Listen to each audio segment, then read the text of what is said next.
हमारी सरकार बनी एक नहीं दो संभाग बनिया उपरा। पहला दो संभाग हम बनाबो, एक कोरिया और दूसरा रायगढ़।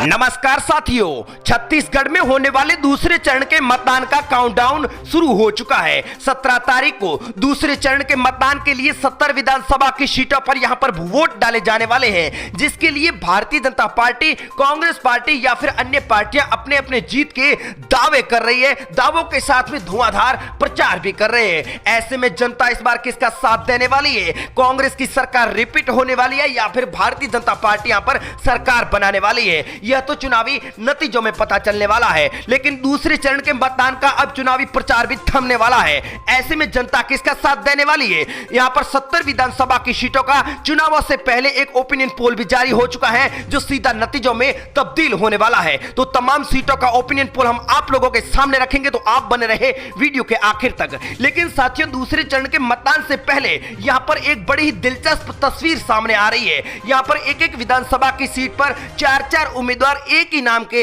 उतर चुके हैं। ऐसे में मतदाताओं में इस बार यहां पर काफी उलझन देखने को मिलने वाली है। कुछ जगहों पर तो जानबूझकर हमनाम प्रत्याशियों को चुनावी मैदान में उतारा गया है, ताकि यहां पर वोटों में काफी उलटफेर किया जा सके।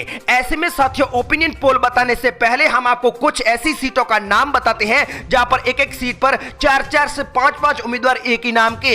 रायपुर संभाग की अगर कसडोल विधानसभा की सीट की बात करें तो यहां पर कांग्रेस से संदीप साहू को टिकट दिया है, तो निर्दलीय उम्मीदवार भी संदीप साहू है। भाजपा की ओर से धनीराम, तो निर्दलीय उम्मीदवार भी धनीराम भी है। यहां पर अगर सरगुजा संभाग की 14 विधानसभा की सीटें है, ऐसे में प्रेमनगर सीट की बात करें तो कांग्रेस और भाजपा दोनों ने ही अपने प्रत्याशियों को एक ही नाम के चुनावी मैदान में उतार दिया है। सूत्रों के हवाले से मिली खबर से यह पता चल रहा है कि एक दूसरी पार्टी के एक ही नाम के प्रत्याशियों को चुनावी मैदान में उतारने से मतदाताओं को उलझन में डालने की राजनीति यहां पर की जा रही है। ऐसे में बिलासपुर संभाग की बात कर ली जाए तो यहां पर जांजगीर चंपा सीट से कांग्रेस ने व्यास कश्यप को टिकट दिया है, तो यहां पर 3 व्यास कश्यप चुनावी मैदान में है। ऐसे में इस बार यहां पर भी भारी उलटफेर देखने को मिल सकता है। सरगुजा संभाग की अगर सीतापुर सीट से बात कर ली जाए तो यहां पर भी ऐसी ही राजनीति सामने आ रही है। यहां पर कांग्रेस से अमरजीत भगत चुनाव लड़ रहे हैं, तो भारतीय जनता पार्टी रामकुमार और 3 रामकुमार यहां पर निर्दलीय उम्मीदवार भी हैं। बिलासपुर सीट से बात कर ली जाए तो यहां पर भी ऐसा ही स्थिति देखने को मिल रही है। साथियों, और भी कई सीटें हैं, जैसे शक्ति, भटगांव, कोरबा, पाटन, प्रतापपुर, रामानुगंज, दुर्ग शहर, रायपुर, महासमुद्र। ऐसे में मतदान इस बार किसके पक्ष में होने वाला है? जनता अपना आशीर्वाद किसको देने वाली है? आइए शुरुआत करते हैं 70 विधानसभा की सीटों के ओपिनियन पोल की। तो आप बने रहे वीडियो के आखिर तक, और पहली बार चैनल पर विजिट किया है तो करेक्ट न्यूज यूट्यूब चैनल को सब्सक्राइब कर दें, और आप अपनी राय, आप अपना सुझाव हमें कमेंट के माध्यम से जरूर दें कि छत्तीसगढ़ में अगली सरकार किस पार्टी की बने तो ठीक रहेगा। चलिए साथियों, शुरुआत करते हैं रायपुर जिले से, जहां पर दूसरे चरण में यहां पर मतदान होने वाला है।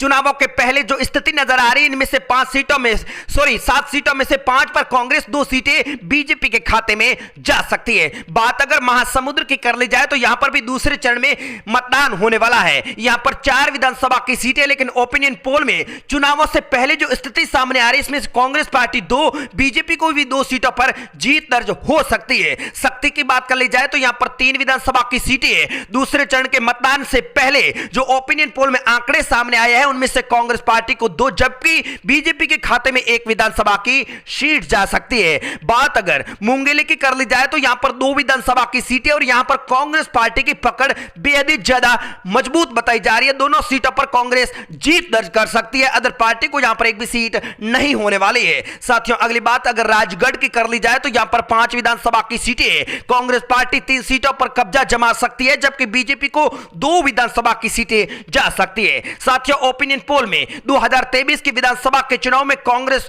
पार्टी को जीत दर्ज होती बताई जा रही है। सरगुजा में 3 विधानसभा की सीटें कांग्रेस को 1, जबकि बीजेपी को 2 सीटें मिल सकती है। भारतीय जनता पार्टी को सीटों के लिहाज से इस बार भारी फायदा होता नजर आ रहा है। बलरामपुर की बात कर ली जाए तो यहां पर भी दूसरे चरण में मतदान होने वाला है। चुनावों के पहले जो स्थिति सामने आई है, यहां पर 3 सीटों में से कांग्रेस 2 सीटों पर कब्जा जमा सकती है, जबकि बीजेपी को 1 विधानसभा की सीट जा सकती है। बात अगर सूरजपुर की कर ली जाए तो यहां पर 2 विधानसभा की सीटें हैं। दोनों सीटों पर कांग्रेस पार्टी के प्रत्याशियों को जीत मिलती नजर आ रही है। दूसरे चरण में 70 विधानसभा की सीटें हैं। चुनावों से पहले भाजपा और कांग्रेस दोनों ने ही बड़ी बड़ी घोषणाएं की है। ऐसे में कोरिया की बात कर ली जाए तो यहां पर 3 विधानसभा की सीटें हैं, कांग्रेस 2, जबकि बीजेपी को 1 सीट पर जीत दर्ज हो सकती है। बड़ी ही लोक लुभावनी घोषणाएं करके छत्तीसगढ़ की जनता को अपने खेमे में करने के हर संभव प्रयास दोनों पार्टियों ने किए, लेकिन जनता किसका साथ देगी यह चुनावी नतीजों में पता चलने वाला है। बालोद में 3 विधानसभा की सीटें, कांग्रेस को 1, जबकि बीजेपी के खाते में 2 विधानसभा की सीटें जाने का दावा किया जा रहा है। बालोद बाजार में 4 विधानसभा की सीटें हैं। 4 सीटों में से यहां पर 3 पर कांग्रेस पार्टी को जीत दर्ज हो रही, जबकि बीजेपी को 1 अदर पार्टी को यहां पर 1 भी सीट नहीं जाने की संभावना जताई जा रही है। बात अगर बेमेतरा की कर ली जाए तो यहां पर 3 विधानसभा की सीटें, कांग्रेस पार्टी को 2, जबकि बीजेपी का कमल 1 सीट पर खिल सकता है। यहां पर कांग्रेस पार्टी पहले चरण में भी जीत के दावे कर रही है, लेकिन नतीजा आने में पता चलेगा कि जनता ने किसका साथ दिया है। बिलासपुर में 7 विधानसभा की सीटें, कांग्रेस को 4, बीजेपी को 2, 1 सीट यहां पर अदर के खाते में जाने का अनुमान ओपिनियन पोल में जताया जा रहा है, लेकिन नतीजों में अब पता चलेगा कि जनता ने किसका साथ दिया है, किसकी जीत हुई है और किसकी जमानत।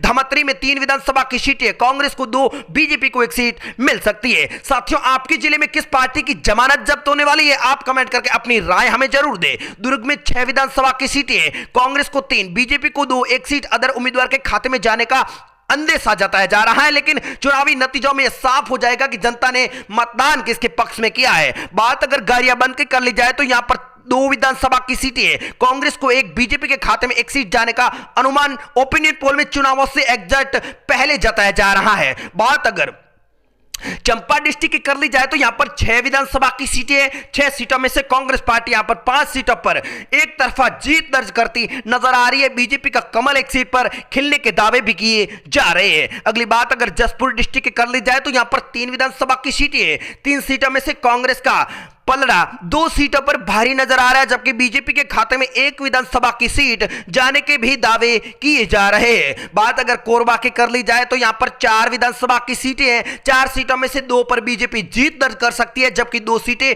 कांग्रेस पार्टी के खाते में जा रही है। अब तक के ओपिनियन पोल में कांग्रेस पार्टी को जीत दर्ज होती बताई जा रही है। साथियों, आखिर में हम आपको यह भी बता देते हैं कि छत्तीसगढ़ में दूसरे चरण में 70 विधानसभा की सीटों पर मतदान है, जिसका समय सुबह 8 बजे से शाम 5 बजे तक निर्धारित किया गया है। बिंद्रानवागढ़ विधानसभा क्षेत्र में 9 मतदान केंद्रों पर सुबह 7 बजे से दोपहर 3 बजे तक वोटिंग होने वाली है। इन केंद्रों के नाम है कामरभोदी, आमामोरा, ओड, बड़े गोबरा, गवरगांव, गरीबा, नागेश, साहिबन कछार और कोदोमाली। इन केंद्रों को छोड़कर बिंद्रानवागढ़ के 6 मतदान केंद्रों पर अन्य 69 विधानसभा क्षेत्रों पर सुबह 8 बजे से शाम 5 बजे तक वोटिंग होने वाली है। साथियों, चुनावों से जुड़ी हर खबर सबसे पहले आप इस चैनल के माध्यम से जान सकते हैं, तो चैनल को सब्सक्राइब करें, वीडियो को लाइक करें और अपने दोस्तों में शेयर करें।